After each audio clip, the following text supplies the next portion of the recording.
dans la présence de notre Dieu. C'est toujours une joie d'être ensemble pour élever le nom de notre Seigneur. C'est une joie d'être ensemble pour glorifier le nom de celui qui nous a aimés le premier. Et c'est une joie d'être ensemble, de persévérer ensemble dans la mission qu'il nous a confiée. Amen. Cette année, c'est l'année de la... Amen. Et le titre de ce matin, c'est « Dans le parcours de la conquête ». Dans le parcours de la conquête. Nous sommes à la fin du 7e mois de l'année, mais nous croyons que les choses encore vont arriver. Parce que Dieu est vivant. Amen. Et nous allons prendre nos Bibles dans Juges, chapitre 2, du verset 7 à 10. Juges, chapitre 2, verset 7 à 10.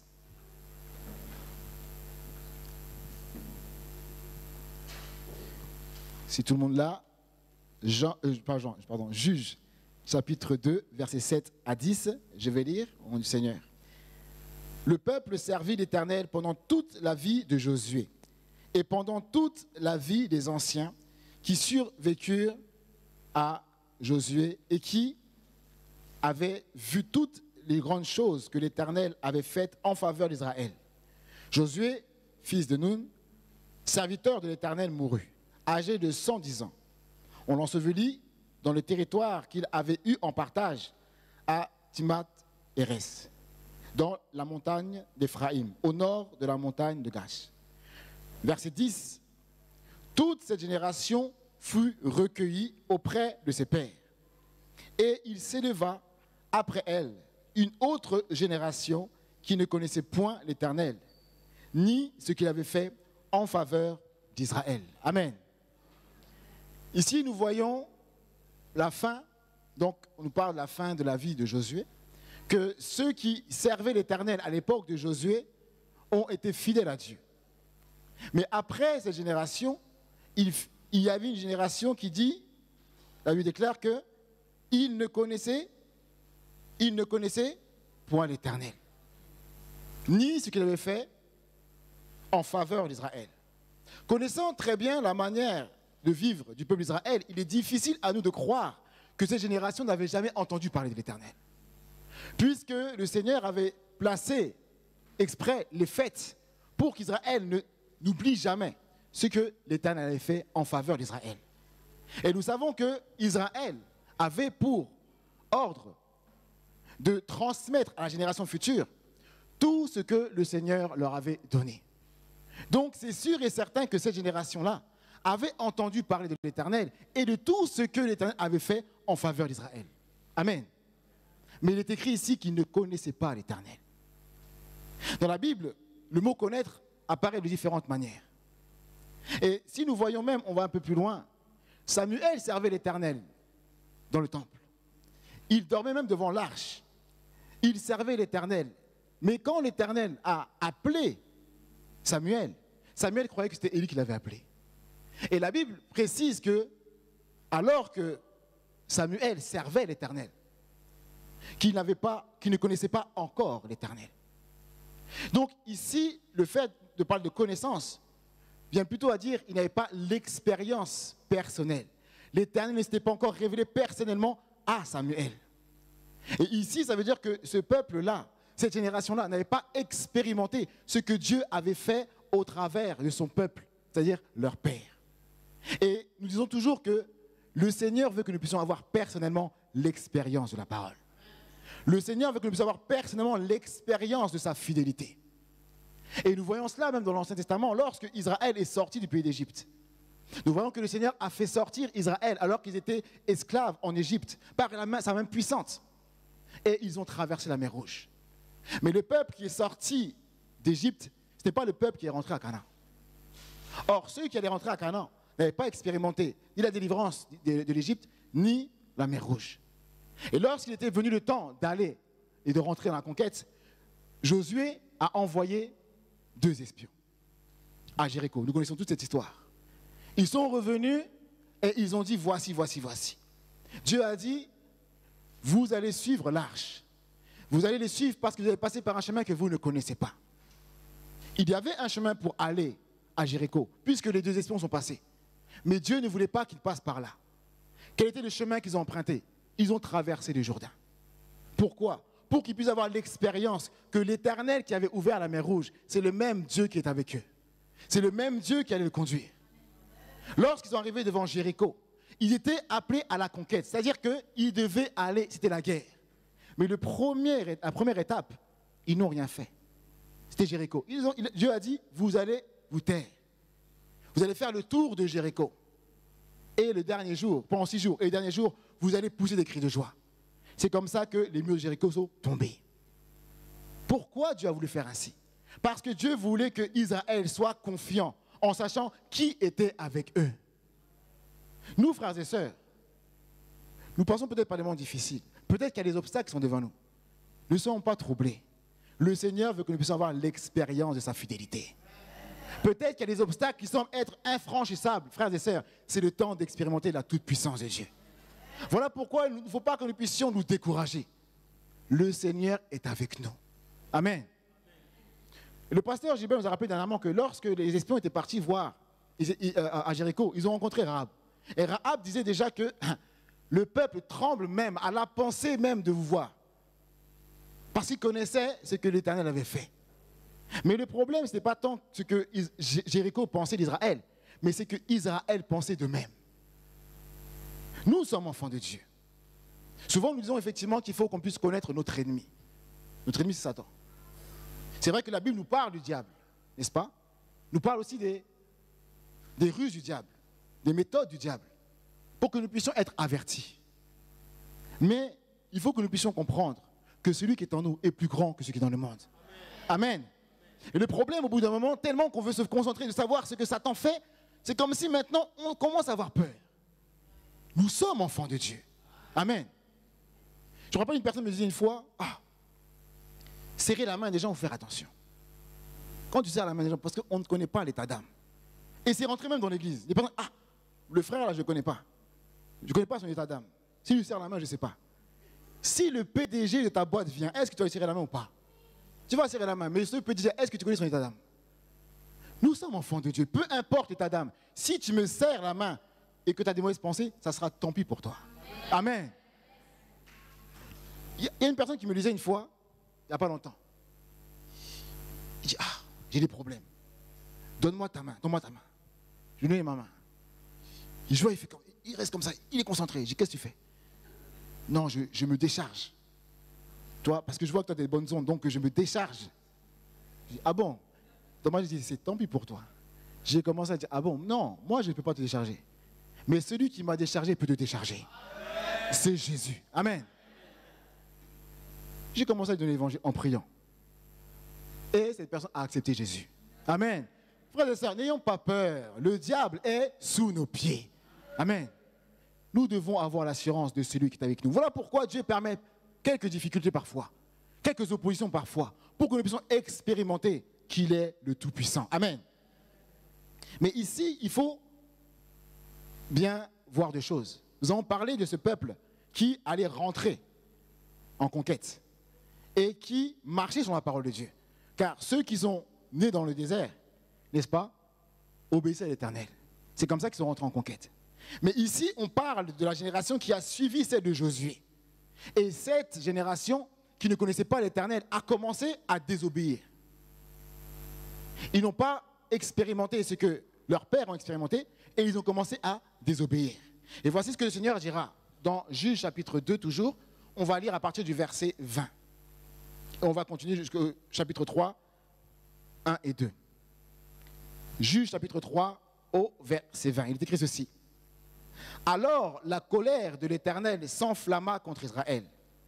Et il dit, puisque cette nation a transgressé mon alliance, que j'avais prescrite à ses pères, et puisqu'ils n'ont point obéi à ma voix, je ne chasserai plus devant eux aucune des nations que Josué laissa quand il mourut. Amen. Nous gardons cela.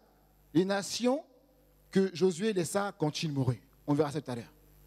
C'est ainsi que je mettrai par elles Israël à l'épreuve pour savoir s'ils prendront garde ou non de suivre la voie que de l'Éternel, comme leurs pères y ont pris garde. Et l'Éternel laissa en repos ces nations qui n'avaient pas livré entre les mains de Josué, et il ne se hâta point de les chasser. Chapitre 3, versets 1 à 2. Voici les nations que l'Éternel laissa pour éprouver par elles Israël. Tous ceux qui n'avaient pas connu toutes les guerres de Canaan. Il voulait seulement que les générations et des enfants d'Israël connussent et apprissent la guerre, ceux qui ne l'avaient pas connue auparavant. Amen. Nous voyons que le Seigneur est en colère. Et il a dit, comme c'est comme ça, je ne vais pas chasser ces nations devant mon peuple, mais je vais les éprouver au travers de leur résistance. Et ici, il est écrit que le Seigneur voulait seulement que cette génération puisse connaître la guerre. Est-ce que Dieu voulait qu'ils puissent connaître la guerre pour qu'ils puissent souffrir? Il voulait qu'ils puissent apprendre la guerre, c'est-à-dire être confrontés à l'adversité pour qu'ils puissent retourner vers lui. Amen. En fait, la volonté de Dieu a toujours été que le peuple d'Israël puisse être fidèle à lui. S'il se détournait, qu'il puisse revenir vers lui. Ici, la guerre qui allait venir n'était pas la même guerre que leur père avait connue lors de la conquête. Parce que Dieu a dit, voici, je les chasserai devant vous. Or, là, il est bien écrit qu'il y aura la guerre, mais Dieu ne va pas les chasser. Ça veut dire qu'il y aura opposition. Et Dieu ne va pas se hâter de les chasser. Dieu ne va pas n'a pas permis, que ce peuple-là résiste pour détruire Israël, non, mais pour qu'Israël puisse se repentir. Pour qu'Israël revienne. Frères et sœurs, peut-être que nous allons dire, peut-être qu'effectivement nous sommes dans des situations qui sont les conséquences, peut-être d'une erreur de notre part. Peut-être que nous avons désobéi et nous savons que la situation que nous traversons, c'est dû à la désobéissance. Mais reconnaissons ici l'amour de Dieu. Amen. Même lorsqu'il disait, puisque c'est comme ça, vous allez voir, la miséricorde de Dieu a toujours été là. Voilà pourquoi nous voyons que l'époque des justes qui s'ouvre ici. Ensuite, ceux qui ont souffert ont commencé à crier à l'Éternel. Dieu envoyait un juge. Dieu mit le calme pendant toute la durée de la vie de ce juge. Mais qu'est-ce qui se passe après la vie de ce juge? Il recommence. Et la malédiction revient. Il crie à l'Éternel, Dieu envoie un juge. Le juge restaure tout, il se calme. Le juge meurt, il recommence. Et c'est comme ça, frères et sœurs, Dieu ne veut pas que notre marche chrétienne soit comme ainsi. Peu importe ce que nous faisons, nous savons que si nous crions à l'Éternel, il va revenir. Mais Dieu ne veut pas que nous puissions jouer à cela, car c'est un jeu dangereux. Amen. S'il nous est arrivé d'avoir fait des erreurs, frères et sœurs, revenons simplement et continuons tout droit. Celui qui va s'amuser à faire les allers-retours, c'est très dangereux. Amen. Mais nous voyons aussi la fidélité de Dieu, l'amour de Dieu. Dieu voulait toujours que son peuple revienne à lui. Et ici, nous pouvons voir une chose. Pourquoi le peuple d'Israël, pourquoi ces générations, justement, faisaient toujours le yo-yo comme ça? Parce qu'ils n'avaient pas saisi une chose importante.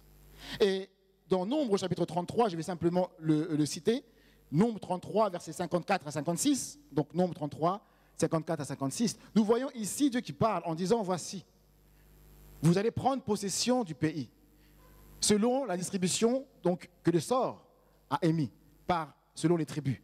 Donc les grandes tribus ont une grande part, les petites tribus ont une petite part.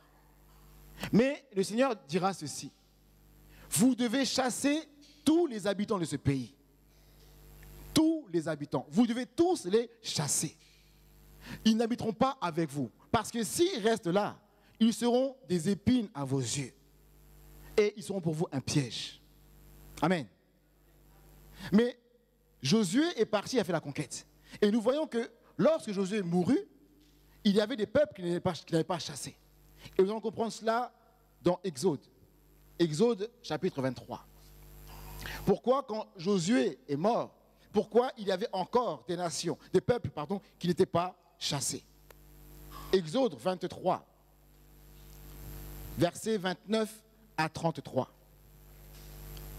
Exode 23, 29 à 33. Je vais lire. Amen. Je ne les chasserai pas en une seule année, loin de ta face. Amen. Donc Dieu dit directement ici, je ne vais pas les chasser en une seule année. Ce qu'il faut savoir déjà, c'est que la conquête de Josué a duré 7 ans. Pendant 7 ans, la conquête a duré. Mais là, il est écrit, je ne les chasserai pas en une seule année, loin de ta face, de peur que le pays ne devienne un désert et que les bêtes des champs ne se multiplient contre toi. Je les chasserai peu à peu loin de ta face jusqu'à ce que tu augmentes en nombre et que tu puisses prendre possession du pays. J'établirai des limites depuis la mer Rouge jusqu'à la mer des Philistins et depuis le désert jusqu'au fleuve. Car je livrerai entre vos mains les habitants du pays et tu les chasseras devant toi. Tu ne feras point d'alliance avec eux ni avec leurs dieux. Ils n'habiteront point dans ton pays de peur qu'ils ne te fassent pécher contre moi, car tu servirais leurs dieux et ce serait un piège pour toi. Amen. Donc ici, on voit très bien que la conquête ici n'était pas quelque chose qui devait se faire d'une manière, comme on dit, une attaque éclair. C'était quelque chose qui allait se faire progressivement. Donc cette génération qui a suivi, qui a succédé à celle de Josué, devait continuer la conquête. Il devait continuer. Il n'était pas à Canaan comme cela, ils étaient là pour continuer la conquête. Au fur et à mesure qu'ils allaient se multiplier, le Seigneur allait les chasser. Mais ils ont oublié cela. Ils sont arrivés à Canaan. Et ils ont oublié la raison pour laquelle Dieu les avait appelés. Ils n'ont pas saisi qu'ils étaient dans le parcours de la conquête. Et Dieu dit ici une chose importante. S'ils habitent avec vous, ils vont commencer à déteindre sur vous. Leur culture va commencer à vous influencer. Dieu n'a pas dit à Israël qu'il devait cohabiter avec les Cananéens. Il devait les chasser. Il devait prendre possession, déposséder pour prendre possession. Amen. Amen. Bon, aujourd'hui, c'est le temps de la conquête. Ce n'est pas de la même manière. Hein? Aujourd'hui, ce n'est pas de la même manière. À l'époque, le Saint-Esprit n'était pas encore venu. Ça veut dire que pour conquérir, en fait, le problème n'était pas vraiment le peuple de Canaan. C'était leur pratique. Leur pratique perverse, leur pratique qui était contraire à la parole de Dieu. C'était ça le problème. Mais comme le Saint-Esprit n'était pas encore arrivé, pour enrayer les pratiques, il fallait simplement chasser les personnes. Amen. Mais aujourd'hui, le Saint-Esprit est venu. Donc, ça ne veut pas dire qu'aujourd'hui, on ne peut pas cohabiter avec ceux qui ne croient pas en Dieu. Pas du tout. Il faut que nous puissions cohabiter avec eux. Il faut que nous puissions parler avec eux. On va à l'école avec eux, on va au travail avec eux. Ce n'est pas un problème. Mais nous ne devons pas nous familiariser avec leurs pratiques. On ne doit pas se familiariser avec leur manière de vivre. Car nous sommes dans ce monde, mais pas de ce monde. Mais le problème, si nous jouons à ce jeu dangereux, de minimiser les choses que nous voyons, cela deviendra un piège. Parce que s'ils restent à côté de vous, vous finirez par servir leur Dieu. C'est Dieu qui dit ici, vous servez. Donc Dieu connaît déjà. Si vous ne faites pas attention, vous finirez par faire comme eux. Voilà pourquoi nous qui sommes enfants de Dieu, on doit faire attention à cela. La conquête d'aujourd'hui, ce n'est pas la conquête par les armes, mais par l'évangile. Les hommes qui nous entourent, qui sont dans ces pratiques perverses, c'est parce qu'ils sont dans les ténèbres. Ils ne connaissent pas Dieu. Mais ils ont besoin de la lumière. Et Christ a dit, vous êtes la lumière du monde. Voilà pourquoi nous devons briller dans ces ténèbres-là. Nous devons leur apporter la bonne nouvelle pour que le Saint-Esprit puisse les sortir de là. Amen. Est-ce que nous nous souvenons de là où nous étions avant? Est-ce que quelqu'un pouvait faire quelque chose pour nous? On était bons à chasser comme cela, mais le Saint-Esprit est venu. Amen. L'amour de Dieu s'est manifesté. Et nous sommes devenus des enfants de Dieu.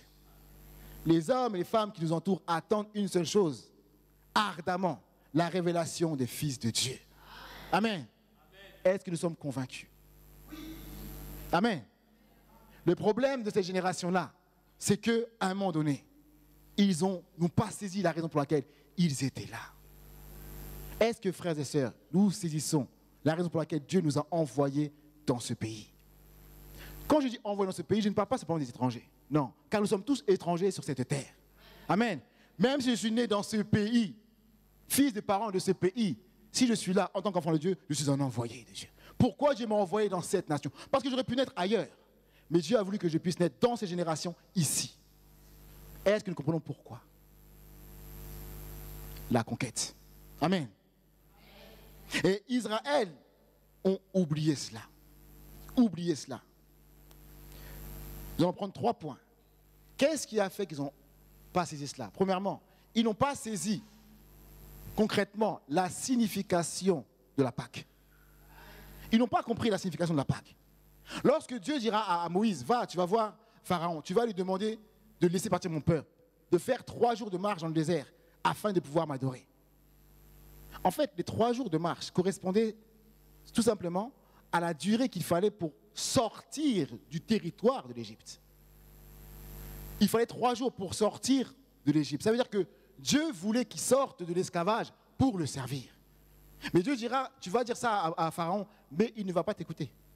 Parce que c'est par une main puissante seulement qu'il vous laissera partir. Amen. Et Dieu nous a sortis des ténèbres. Pourquoi? Pour que nous puissions le servir. Nous sommes enfants de Dieu. Mais pourquoi? Pour que nous puissions le servir. Parce que Dieu a tant aimé le monde qu'il a envoyé son Fils unique, Jésus-Christ, afin que Freddy seulement croie en lui et la vie éternelle. Non. Que quiconque croit en lui ne périsse point, mais qu'il ait la vie éternelle. Amen. La bénédiction de la Pâque est la grâce de Dieu disponible pour tous les hommes, afin qu'ils puissent sortir des ténèbres pour entrer dans la lumière. Voilà pourquoi nous devons réaliser cela. Nous sommes devenus enfants de Dieu pour servir Dieu. Amen. Je bénissais Dieu Seigneur tout à l'heure parce qu'on a chanté le chant. Si je vis Seigneur, c'est pour t'adorer. Amen. Quand je contemple ta sainteté, quand je contemple ta majesté, tout ce qui m'entoure n'a plus aucune valeur pour moi. Amen. Ce qui veut dire que la seule raison d'être, c'est de te servir. Amen. L'adoration, ce n'est pas simplement une fois par semaine. Romains chapitre 12, verset 1 nous dit clairement, offrez vos corps comme un sacrifice vivant, saint, agréable à Dieu. Ce qui sera de votre part un culte raisonnable. Amen. Raisonnable. Nous devons être des gens raisonnables. Amen. Servons l'Éternel. Or, quand on sert Dieu, ce n'est pas par rapport à ce qu'on veut, mais par rapport à ce qu'il veut. Or, ce que Dieu veut, c'est que tous les hommes soient sauvés et que tous parviennent à la connaissance de la vérité. Amen. La Pâque. Mais le problème d'Israël, c'est quoi? Ils sont à Canaan. Pourquoi il faut encore chasser maintenant les Cananéens? On mange le miel, on boit le lait, tout est là, on est à l'aise. Pourquoi il faut encore les chasser? Les intérêts. Frères et sœurs, oui, c'est vrai, nous sommes peut-être à l'aise à bien des égards.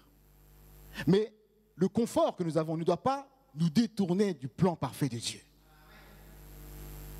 Nous avons le CDI, nous avons une maison, nous avons une voiture, nous sommes mariés, nous avons des enfants. Mais est-ce que c'est pour cela qu'on ne doit pas servir l'Éternel? Oh, on n'a pas cela, donc on se tracasse pour pouvoir avoir toutes ces choses. Mais en Jésus, nous avons tout pleinement reçu. Amen. Voilà pourquoi, frères et sœurs, nous devons réaliser ce que signifie la Pâque. Christ est mort, il est ressuscité. Il nous a assuré la vie éternelle. Et pendant que nous vivons dans ce monde, nous vivons avec l'autorité du ciel et de la terre. Ainsi, notre but ici-bas, c'est simplement être des outils pour que la volonté de Dieu s'accomplisse. Puisque si on regarde bien, la raison même du salut, c'est quoi? Le ciel, en vrai de vrai. Dieu nous a appelés pourquoi? Pour nous sauver. Mais pourquoi on reste sur terre? Deuxième objectif, la conquête. Sauver les âmes. Amen. Mais Israël n'avait pas compris cela. Ils pensaient que Dieu était que pour eux. Deuxièmement, ils n'ont pas non plus saisi la signification de la Pentecôte. Nous avons rappelé dernièrement que dans l'Ancien Testament, la Pentecôte aussi est, comment on appelle ça? On le voit par rapport au 50e jour après la délivrance. Et ça correspond à la fête du jour où Dieu a donné la loi à Moïse sur le mont Sinaï. Mais pourquoi Dieu a-t-il donné sa loi au peuple d'Israël? Est-ce que c'était parce que Israël était meilleur que les autres? Est-ce que c'est pour Israël puisse dire non, l'Éternel est notre Dieu, nous serons bénis, les autres seront maudits? Non. En fait, ils n'ont pas compris que Dieu les avait mis à part afin qu'au travers d'eux, le monde soit sauvé. Il les avait mis à part parce qu'au travers de cette nation qui était Israël, le Christ devait venir. Le royaume de Dieu allait se manifester. Voilà pourquoi, en prévenant de ces choses-là, il les a envoyés à la conquête de Canaan. Et quand ils sont partis, le royaume de Dieu s'est manifesté. Mais le problème d'Israël, c'est quoi? Ils voyaient Dieu que pour eux. La bénédiction que pour eux. C'est comme ça qu'ils ont fini par être déportés. ils sont tombés en esclavage. Ou encore colonisés. Vous savez, le fait qu'ils aient oublié pourquoi Dieu les avait appelés, c'est comme ça qu'ils sont tombés dans la négligence, dans la distraction, et sont devenus vulnérables. Aujourd'hui, bien sûr, nous, on ne va pas devenir esclaves, comme c'est le cas d'Israël, n'est-ce pas? On ne sera pas peut-être déportés comme eux. Mais quelles sont les caractéristiques d'une personne qui est esclave, déportée ou encore colonisée? Ce sont des personnes qui sont soumises. Des personnes qui sont obligées, qui n'ont pas d'autre choix que de subir. Nous sommes l'Église, frères et sœurs. Est-ce que nous devons subir le monde? Est-ce que nous devons subir la culture du monde? Amen. Celui qui régit ce monde, le Dieu de ce siècle, amen, le prince du monde est sous nos pieds. Ce n'est pas l'Église qui doit subir le monde, mais l'Église doit bouger le monde. L'Église doit impacter le monde. Amen. Pourquoi est-ce que nous serons là comme si on n'a rien? Qu'est-ce qui se passe avec les années? Pourquoi il semblerait que l'Église est en train de subir? L'Église que le Seigneur a bâtie. Si on regarde malheureusement, beaucoup d'églises, en fait, je veux dire nous, ne pas dire pointer du doigt, nous faisons autre chose de ce que Dieu nous a appelés à faire. Pasteur Gilbert, dimanche dernier, nous a rappelé qu'Israël était sorti d'Égypte pour faire quelque chose. Il faisait autre chose. Aujourd'hui, dans les églises, nous voulons simplement attirer les gens. Les églises, marketing. Bon, ça, c'est moi qui dis comme ça. Hein? Pourquoi? Le plus important, c'est d'attirer les gens. Il faut que l'église soit attractive. Attractive. Oui, bien sûr, il faut faire des activités, bien sûr. Je ne dis pas le contraire. Il faut aussi que nous puissions prendre soin du lieu que Dieu nous a donné, bien sûr. Mais si nous croyons que c'est ça qui va faire en sorte que les gens vont venir, c'est faux. Si nous croyons que c'est à travers cela que la conquête va avoir lieu, c'est faux. L'église est le lieu où les personnes, peu importe leur passé, peu importe leur arrière-plan, peu importe leur origine, qui puissent venir recevoir la guérison. Amen. Peu importe la culture, qu'on puisse se réunir dans le même lieu, recevoir la guérison. La guérison des pensées, la guérison du cœur, la guérison des blessures, la guérison de l'âme. Amen. Afin de devenir des sommets spirituels et aller dans le monde pour arracher les âmes que le diable continue à maintenir en captivité. Amen. C'est ça l'Église. Voilà pourquoi quand on regarde l'histoire de l'Église, malheureusement, à un moment donné, l'humanisme est rentré. On ne veut plus prêcher Christ seul. Ah, vous savez peut-être que les autres aussi, les religions sont bien quand même. Oui, ils sont bien quand même, ils sont gentils. Quand je vois, ils sont gentils. Peut-être qu'Israël voyait comme ça. Oh, là, les Cananéens quand même sont gentils. Dieu a dit, si vous restez trop près d'eux, ils vont déteindre sur vous. Amen. Encore une fois, je ne dis pas qu'il faut vraiment les chasser. Non, il faut être avec eux. Amen. J'ai pris l'exemple tout à l'heure pour dire que nous n'avons pas à craindre. Celui qui est en nous est plus grand que celui qui est dans le monde. Amen. Même si je sais que mon voisin est sorcier, je ne vais pas déménager parce qu'il est sorcier. Non, au contraire, comme tu es venu là, au nom de Jésus. Amen. Qui va fuir? Le diable va fuir. Amen. Frère, nous sommes enfants de Dieu. Amen. Voilà pourquoi nous devons faire attention. Seulement Jésus. L'Église est appelée, a été bâtie pour prêcher seulement le Christ. Amen. Sur le terrain comme dans l'Église. Le problème dans l'histoire de l'Église, on voit aussi, à un moment donné, les églises sont tombées un peu dans l'humanisme, dans le sens où on commence à donner simplement le message que les gens voulaient entendre. Donc, quelque part, il faut qu'on puisse prêcher ça, sinon les gens vont partir. Frères et sœurs, Jésus n'a pas prêché ce que les gens voulaient entendre, mais il a prêché ce que les gens avaient besoin d'entendre. Si vous ne mangez pas de ma chair et vous ne buvez pas de mon sang, vous ne pouvez pas hériter de la vie éternelle. Ah, cette parole est dure, mais qui peut l'écouter? Bon, vous pouvez partir, mais au moins vous connaissez la vérité. Amen. Peut-être qu'au temps de Dieu, Dieu va vous toucher. Mais seulement le Christ. Seulement le royaume de Dieu. Seulement le Saint-Esprit. Amen. Frères et sœurs, la conquête ne se fera qu'à ce prix-là. Jésus-Christ n'a pas cherché beaucoup de gens, non. Ces personnes-là qu'il fallait qu'ils soient établis sur seulement le Christ, royaume de Dieu, Saint-Esprit. Point final. S'ils avancent, le diable va partir. Amen. Ne soyez pas trompés par les simagrées, le diable. Le diable, c'est un menteur. Amen. Il a été dépouillé à la croix. Amen. Même quand on regarde les informations, il ne faut pas trop être troublé par les informations, surtout les chaînes par info par continu.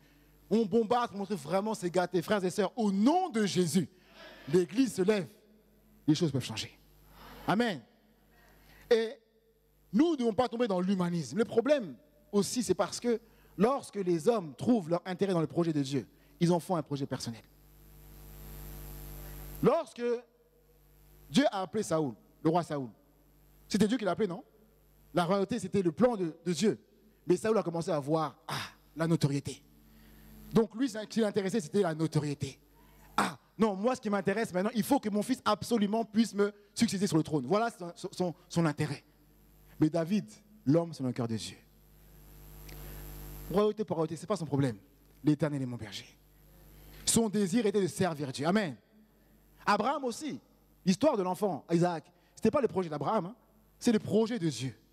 Mais à un moment donné, Abraham a vu un intérêt dedans. Qu'est-ce qui s'est passé? Il est parti voir Agar. Lorsque le projet de Dieu devient un projet personnel, égoïste, nous allons tomber dans la compromission.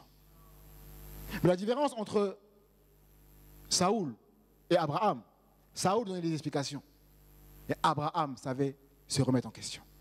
Abraham savait rectifier le tir. Amen. Nous pouvons faire des erreurs, mais ce que Dieu veut, c'est que nous soyons capables, lorsqu'il nous parle, de revenir. Amen. La signification de la Pentecôte. L'Église a commencé le jour de la Pentecôte. Mais la mission mondiale aussi a commencé le jour de la Pentecôte. C'est-à-dire que la mission, l'évangélisation et l'Église ont commencé en même temps. Ce qui veut dire que, en fait, en vrai, l'évangélisation est la raison d'être de l'Église. La mission mondiale est la raison d'être de l'Église. L'évangélisation n'est pas une des choses que l'Église doit faire, non. C'est la raison d'être même de l'Église. Et tout ce que l'Église doit faire pour l'évangélisation. Troisièmement, il n'avait pas compris justement la signification concrète de la fête des récoltes. Il pensait simplement que c'était des récoltes de blé. Mais Jésus-Christ est venu lui donner la révélation. La moisson est grande, mais il y a peu d'ouvriers. Amen. La moisson est grande. Voilà pourquoi, je le répétais tout à l'heure, quand on voit même les informations, quand on voit même tout ce qu'on voit, ne sois pas trompé. La moisson est grande. Est-ce que c'est ce que Dieu dit qui est vrai? Ou est-ce que c'est CNews qui dit la vérité? C'est BFM qui dit la vérité. C'est qui dit la vérité? L'Éternel. Amen. Jésus a dit, la moisson est grande. Amen. Parmi ces gens que nous voyons, la moisson est grande. Jésus-Christ dira, levez les yeux, voici déjà les gens blanchissent. Ils sont prêts, frères et sœurs. Il ne manque plus que nous. Allons moissonner. La moisson est prête. Amen. Voilà pourquoi le Seigneur dira dans Matthieu 28, 19, allez et faites de toutes les nations des disciples. Allez. Quand Jésus-Christ parle ici d'aller, il parle à qui? Il parle à ceux qu'il avait appelés. Dans Marc 3, 13, 14, 15, pardon. Il a appelé ceux qu'il voulut. Il en établit 12 pour les avoir avec lui. Dieu, ici, Jésus-Christ, dit à ceux qu'il a appelés pour qu'ils soient avec eux, d'aller. Car le but d'être avec le Seigneur, c'est de réaliser qui il est pour partir comme témoin. Voilà pourquoi la semaine dernière, on a parlé de la bénédiction d'Emmanuel. Ce que Dieu veut, ce n'est pas que nous puissions garder, comme les Juifs l'ont fait malheureusement, en gardant Dieu, c'est notre Dieu à nous, mais que nous puissions comprendre que nous avons tout pleinement reçu en son nom. Et qu'ainsi nous puissions chercher premièrement sa justice et son royaume, car toute chose va nous être donnée par-dessus. Ça, c'est la volonté de Dieu. Amen.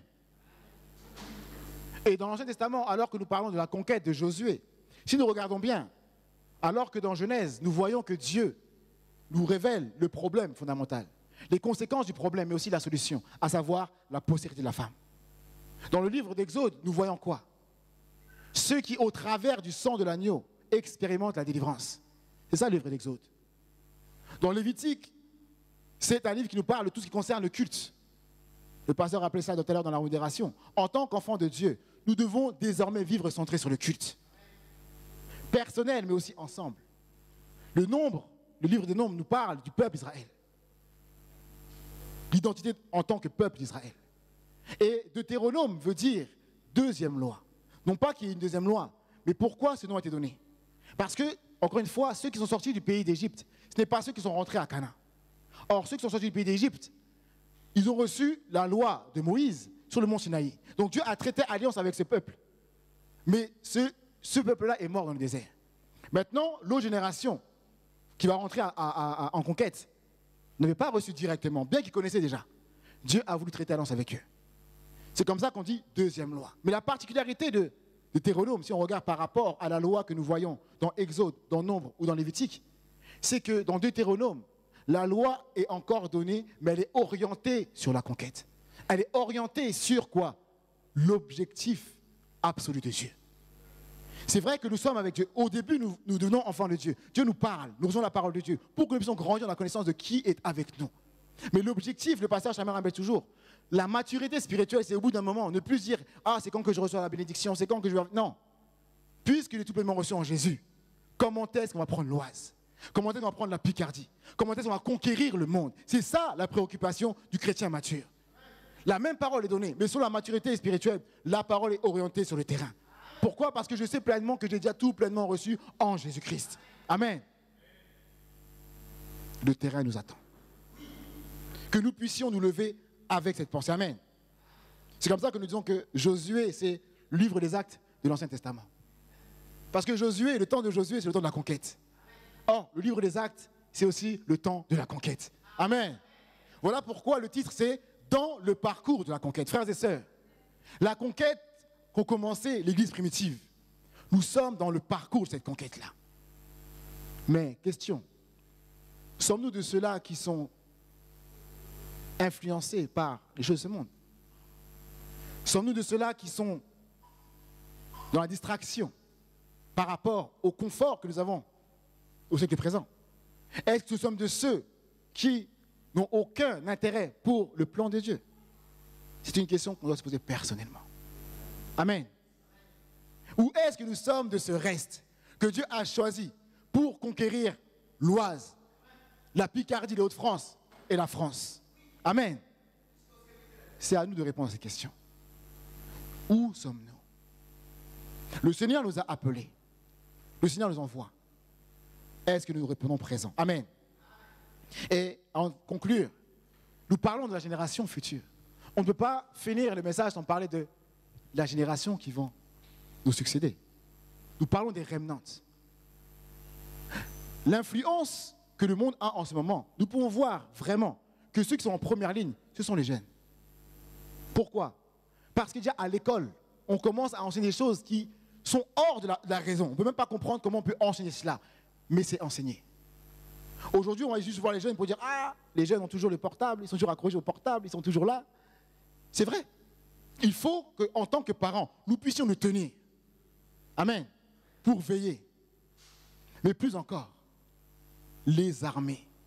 Il faut que nous, en tant qu'Église, en tant que parents, en tant qu'aînés, nous puissions prendre à cœur la jeunesse. Amen. En ce moment, il y a des choses qui sont mises en place pour le nouveau départ de la jeunesse. Cela ne se fera pas si les parents ne suivent pas. Cela ne se fera pas si les autres aînés, les adultes, ne suivent pas. C'est ensemble qu'il faut venir pour encadrer cette jeunesse. Amen. L'école du dimanche, il y a besoin aussi des moniteurs. Est-ce que nous prenons ça à cœur? Il faut que nous puissions nous-mêmes, en tant qu'enfants de Dieu, devant Dieu, nous poser les bonnes questions. Parce que sans quoi, la génération qui suivra, qu'est-ce qui va advenir? Mais nous croyons que même si nous ne faisons pas les choses, Dieu se réserve toujours un reste. Amen. Mais ce que Dieu veut, c'est que nous puissions prendre conscience nous-mêmes. Rappelons-nous de la confession de Mardoché à Esther. Il dira, mais qui sait si ce n'est pas pour un jour comme celui-ci que Dieu t'a établi reine? Mais si tu te tais, sache que le salut viendra d'ailleurs. Amen. Donc notre espérance n'est pas dans l'acte des hommes. Mais si toi tu ne fais rien, attention. C'est comme ça qu'elle agit. Amen. Nous aussi, nous croyons que l'Éternel agira d'une manière ou d'une autre. Mais grâce, c'est une grâce d'être appelé parmi les rangs de ceux qui sont appelés à servir l'Éternel. Amen. Que le Seigneur vraiment nous fortifie par rapport à cela. Pour conclure, le peuple d'Israël ont expérimenté le Seigneur dans le désert. La Bible nous dit que dans le désert, le Seigneur donnait de quoi manger. Il ne manquait jamais de rien. Même l'eau sort du rocher. Vous imaginez l'eau qui sort du rocher.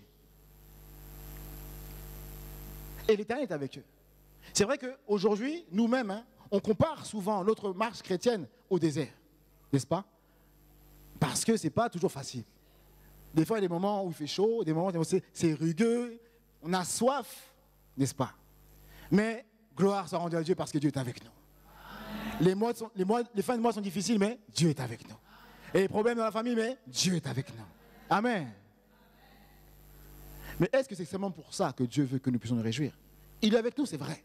Mais si on reste comme ça, c'est comme si, encore une fois, on est en train de survivre. Or, Dieu n'est pas avec nous pour que nous puissions survivre, mais pour que nous puissions conquérir le pays. Amen. Dieu est avec nous, pas simplement pour arrondir les fins de mois, mais pour sauver ce pays, pour sauver les âmes. Et Dieu nous montre sa fidélité dans tout ce qui nous arrive au quotidien, pour que nous puissions, comme David, déclarer, mais le même Dieu qui est avec moi lorsque je gardais mon troupeau, c'est le même Dieu qui va me donner la tête de ce Goliath.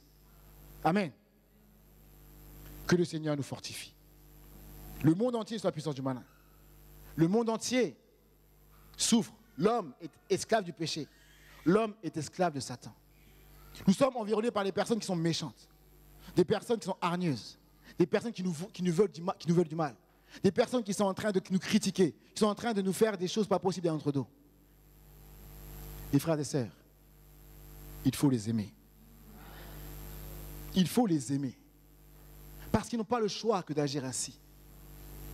Même si c'est quelqu'un qui m'a jeté un sort, j'ai entendu, mais même s'il m'a jeté un sort avant, aujourd'hui je suis enfant de Dieu. Même encore plus aujourd'hui, mais vraiment. Le pasteur qui rappelait dernièrement, il disait, est-ce qu'on va dire retour à l'envoyeur? Non, même pas besoin. On va prier, Seigneur, fais grâce. Étends ta main d'amour, Seigneur. Tu es mort pour tous les hommes, ne la frappe pas. Amen. C'est ça que Dieu attend de nous. Que nous puissions aimer ceux qui nous font du mal. Aimer ceux qui nous haïssent. D'ailleurs, n'est-ce pas parce que nous sommes enfants de Dieu que Dieu nous les envoie? Au lieu de voir que c'est le diable qui nous envoie, pourquoi ne voyons-nous pas que c'est Dieu qui permet qu'ils viennent vers nous? Parce qu'il sait pertinemment que nous allons les bénir. Que s'ils nous rencontrent, ils vont changer. Or, la seule manière de changer, c'est de rencontrer le Christ. Mais Christ habite en nous. Si pour rencontrer le Christ aujourd'hui, il faut qu'il nous rencontre. Amen. Mais nous voulons seulement des rencontres de personnes gentilles. Il est gentil, ah oui, il va avoir une rencontre. La bénédiction de rencontre. La bénédiction de rencontre, c'est quand celui aussi va venir crever tes pneus. Amen. Bénédiction de rencontre. Pourquoi? Parce que j'ai la solution à son problème. Amen. Mais est-ce que nous comprenons, lorsque nous disons le problème fondamental, l'homme esclave du péché, esclave de Satan, esclave de ce monde. Mais nous avons reçu l'autorité. Nous avons reçu le mandat. Vous savez, quand les policiers viennent quelque part, ils disent, je viens dire, où est le mandat? Parce qu'il n'y a pas de mandat, même si les policiers, je ne l'ouvre pas, parce que la loi me dit que tu n'as pas de mandat. Mais nous avons le mandat. Amen. Personne ne va nous bloquer là. Nous avons le mandat. Partout, le diable va plier bagage. Amen. Croyons cela, frères et sœurs. Amen. Sinon, nous serons de ceux-là qui allons simplement commenter. Nous allons venir, quand on va se réunir, c'est simplement pour dire, ah les gens vraiment, le monde vraiment. Le monde. Le monde, oui, mais c'est comme ça. Voilà pourquoi Dieu nous a sortis du monde. Pour aller dans le monde. Amen. Mais Proverbe 18, verset 9 dit ceci. Parce qu'on peut voir le diable. On peut voir les gens méchants, on peut voir tout ce qu'on veut. Proverbe 18, verset 9. Celui qui se relâche dans son travail est frère de celui qui détruit. Amen. Celui qui se relâche dans son travail. Toi, tu es vigile. On te met là pour surveiller. Si tu dors, tu auras des problèmes. Pourquoi? Mais tu n'as pas volé, mais c'est toi qui devais surveiller. Tu as dormi, tu es parti faire un tour là-bas. On a volé. C'est toi, tu vas aussi répondre de tes actes. On va savoir, est-ce que tu n'es même pas complice, toi? Parce que comment tu es pu partir au moment qui viennent? Soupçonner. Amen. Nous sommes enfants de Dieu. Ne nous relâchons pas dans notre travail. Dieu nous a placés pour que nous puissions annoncer la bonne nouvelle.